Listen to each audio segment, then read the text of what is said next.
घुटनों में भरी हवा, जोड़ों में दर्द बढ़ा, धब्बे जो हो दांतों में तो समझो फ्लोरोसिस है हुआ, धब्बे जो हो दांतों में तो समझो फ्लोरोसिस है हुआ। आओ चले हम तुम संग, लड़ने फ्लोरोसिस से जंग, ताकि बीमारी ना कर पाए जीवन के फीके रंग, ताकि बीमारी ना कर पाए जीवन के फीके रंग। फ्लोरोसिस से जंग है लड़नी, फ्लोरोसिस से जंग, फ्लोरोसिस से जंग है लड़नी, फ्लोरोसिस से जंग। अल्फाजे में बात के संग फ्लोरोसिस से जंग, अल्फाजे में बात के संग फ्लोरोसिस से जंग, अल्फाजे में बात के संग फ्लोरोसिस से जंग, अल्फाजे में बात के संग फ्लोरोसिस से जंग, अल्फाजे में बात के संग फ्लोरोसिस से जंग।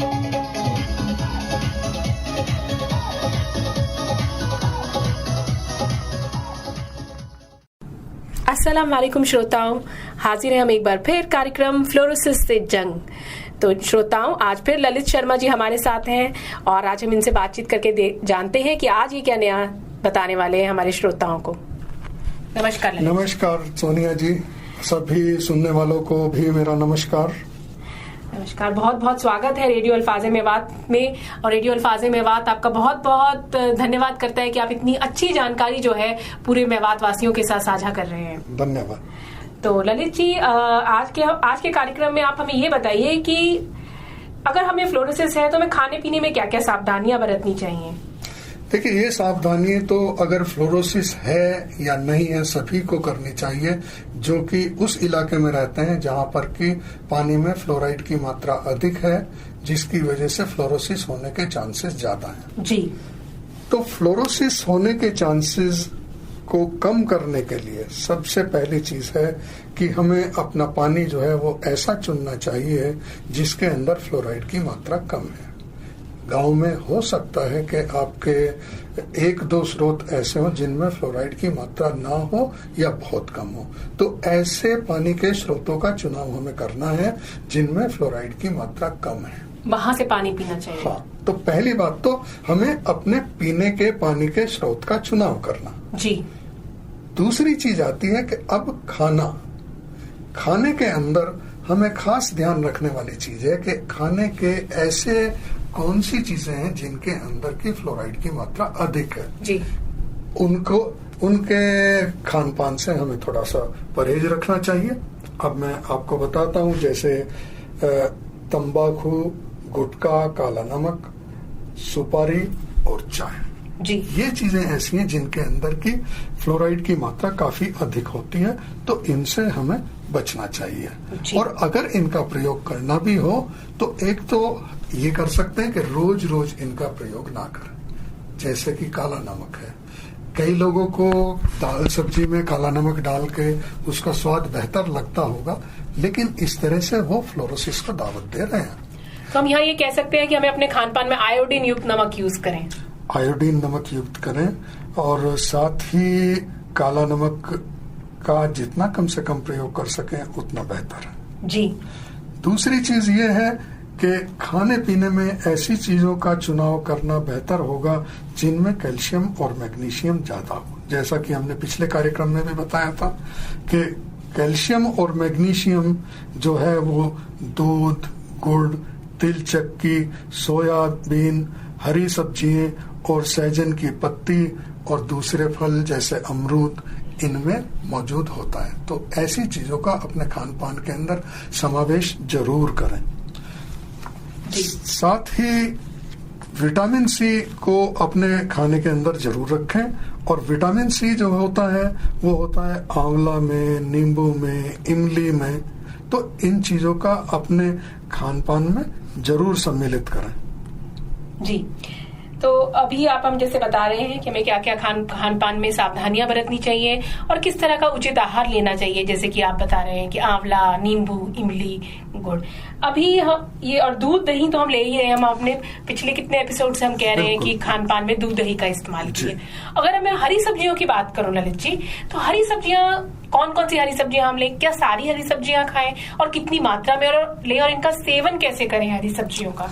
देखिए, हरी सब्जियां एक बहुत ही उत्तम भोजन माना गया है इंसान के लिए, क्योंकि इसमें एक तो यह होता है कि बहुत सारे खनिज और लवण मौजूद होते हैं जो हमारे शरीर को पौष्टिकता देते हैं। साथ ही इनके अंदर जो रेशा होता है वो हमारे शरीर से जो हानिकारक तत्व होते हैं उनको एब्जॉर्ब करके हमारे शरीर से बाहर निकालने का काम भी करते हैं।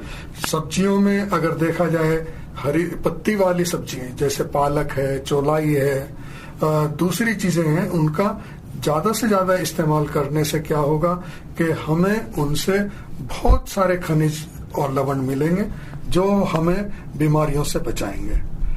साथ ही जैसे जड़ वाली सब्जियां हैं, आलू है, हाँ जी, शकरकंदी है, ये चीजें हमें फ्लोरोसिस से लड़ने में बहुत मदद करती हैं, तो इनका भी हमारे खाने के अंदर समावेश होना चाहिए। और साथ ही जैसे हरी प्याज है, हरी प्याज भी हमारे लिए काफी लाभदायक है, उसको हमें अपने खाने में सम्मिलित करना अच्छा है। और अगर मैं बात करूं टमाटर की, गाजर की? हाँ, टमाटर और गाजर, देखिए गाजर के अंदर विटामिन ए बहुत होता है। अच्छा। और विटामिन ए की हमारे शरीर को जरूरत होती है। टमाटर के अंदर विटामिन सी काफी मात्रा में होता है, या आयरन भी होता है। तो ये सारी चीजें, सब्जियां जो हैं वो कोई सी भी सब्जी पकड़ें आप, सभी में हमें जो पोषक तत्व हैं वो प्रचुर मात्रा में मिलते हैं। और सबसे बड़ी चीज ये है कि हमारा शरीर उन पोषक तत्वों को सब्जी से आसानी से निकाल लेता है और उनका प्रयोग आसानी से कर लेता है। तो इनका तो हमारे खाने के अंदर मुख्य रूप से समावेश होना ही चाहिए। और ये आराम से हमें अपने आसपास मिल भी जाते हैं। आसपास आराम से मिल जाती है। और अगर हम छोटा सा एक किचन गार्डन अपना बना लें, अपने घर में ही 4-6 सब्जियां लगा लें, तो और भी आसानी है। आप घर में थोड़ा बहुत गंदा पानी जो निकलता है उसके इस्तेमाल से ही आप इन सब्जियों को पैदा कर सकते हैं, जो कि जेब पे भी भारी नहीं पड़ेगा। जेब पे भी भारी नहीं पड़ेगा। बिल्कुल सही। तो अगर मैं बात करूं मांसाहारी भोजन की, तो उसके बारे में आपका क्या विचार है? क्या मांसाहारी भोजन करने से किसी को फ्लोरोसिस हो सकता है? हाँ, ये बड़ा ही उपयुक्त प्रश्न है। देखिए, मांसाहारी भोजन में ये देखना पड़ेगा कि ये किस जानवर का मांस है जी, और वो जो जानवर था उसने किस तरह का पानी पिया। अगर वो भी उसी इलाके में पला बढ़ा है जहाँ की पानी में फ्लोराइड की मात्रा अधिक है, तो उसके शरीर में भी फ्लोराइड की मात्रा अधिक होगी। बिल्कुल। तो इसका मतलब ये हुआ कि जो उसका मांस है उसके अंदर भी फ्लोराइड की मात्रा है, और जब हम उसको खाते हैं तो हम उसके द्वारा भी अपने शरीर में फ्लोराइड की मात्रा को बढ़ा रहे हैं। तो इसलिए अगर मांसाहारी भोजन खाना है तो उसको थोड़ा ये देखने की आवश्यकता है कि कहीं ऐसा तो नहीं कि वो फ्लोराइड वाले पानी के ऊपर ही पला बढ़ा है। और अगर ऐसा है तो मैं कहूँगा या तो आप मांसाहारी भोजन को बंद कर दें जब तक आप पूरी तरह से फ्लोरोसिस से बच नहीं जाते। दूसरा ये हो सकता है कि कभी कभी उसका इस्तेमाल करें। रोज रोज वही फ्लोराइड युक्त मांसाहारी भोजन करने से तो हमारा सेहत और ज्यादा खराब होगी, हमें फ्लोरोसिस होने के और ज्यादा चांसेस बढ़ जाएंगे। हाँ, जो मांसाहारी खाने के शौकीन है तो वो उसको रोजाना अपनी जो डाइट है उसमें शामिल ना करें।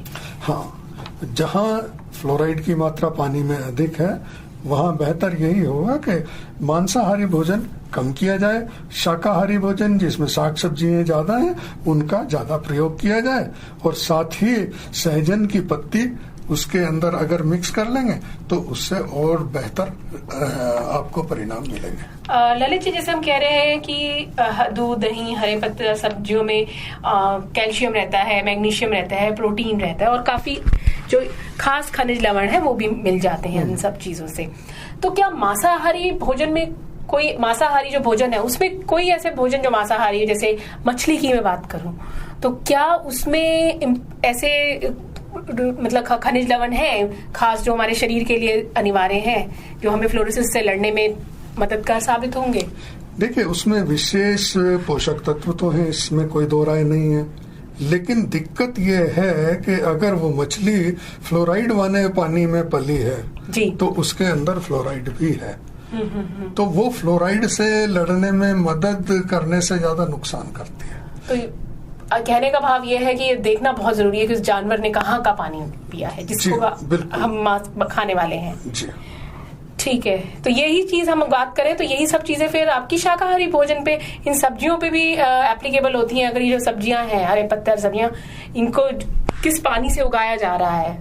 हाँ, ये बात सही है कि उनके ऊपर भी इसका प्रभाव आता है, लेकिन इसके साथ साथ एक चीज और भी है कि साग सब्जियों में उसका असर उतना ज्यादा नहीं आता जितना कि जानवरों में आता है। अच्छा, साग सब्जी का जो पौधा होता है वो पानी में से फ्लोराइड उतना ज्यादा नहीं सोखता जितना कि जानवर, क्योंकि जानवर तो सीधा पानी पीता है, जबकि पौधा जो होता है वो पानी के माध्यम से जमीन से पोषक तत्व लेता है। बिल्कुल सही। तो उस प्रक्रिया में कम मात्रा में फ्लोराइड जाने का रिस्क रहता है। अच्छा, तो अच्छा। इसलिए जो हमारी साग सब्जी हैं उसमें फ्लोराइड की मात्रा बहुत कम होती है बनिस्बत के मांसाहारी भोजन। बिल्कुल सही। ये बहुत खास सवाल था जो कि हो सकता है बहुत से श्रोता अपने मन में सोच भी रहे हो, जो हमने आपसे जाना। तो कार्यक्रम के अंत में आज के कार्यक्रम की क्या टिप और क्या संदेश है हमारे श्रोताओं के लिए? आज के कार्यक्रम में मैं आप लोगों से यही कहूंगा कि खाने का आप चुनाव करते हुए कि क्या चीजें आप खा रहे हैं, और खास तौर पे बढ़ते बच्चों को आप कौन सा भोजन दे रहे हैं, उसका चुनाव करते हुए आप इस चीज का ध्यान रखें कि किन चीजों में फ्लोराइड हो सकता है, किन चीजों में फ्लोराइड नहीं हो सकता है। बिल्कुल सही। कौन सा खाना हमें फ्लोराइड से बचा सकता है, फ्लोराइड के असर से, और कौन सा उसके चक्र में और ज्यादा डाल सकता है। तो इसका मतलब ये हुआ कि हमें हरी सब्जी को अपने खाने में एक विशेष स्थान देना है। खास तौर पे बढ़ते बच्चों को हरी सब्जियों का सेवन जरूर कराएं। दूध दही का अपने खाने में अगर समावेश कर सकें तो बहुत बेहतर है। सहजन की पत्तियां जिस प्रकार भी आप खा सकें उसको खाएं, तो ये आपकी सेहत के लिए बहुत अच्छा है। बहुत बढ़िया ललित जी, आपका बहुत बहुत धन्यवाद इतनी अच्छी जानकारी हमारे साथ साझा करने के लिए। धन्यवाद। तो आशा है और पूरी पूरी उम्मीद रखते हैं, आशा के साथ हमें उम्मीद भी है कि हमारे श्रोता ललित जी द्वारा जो जानकारी हमारे साथ साझा की जा रही है उसको जरूर अपना रहे होंगे अपने जीवन में। तो अब आपसे अलविदा कहने का समय आ गया है और मिलते हैं अगले सप्ताह कार्यक्रम फ्लोरोसिस से जंग में। धन्यवाद।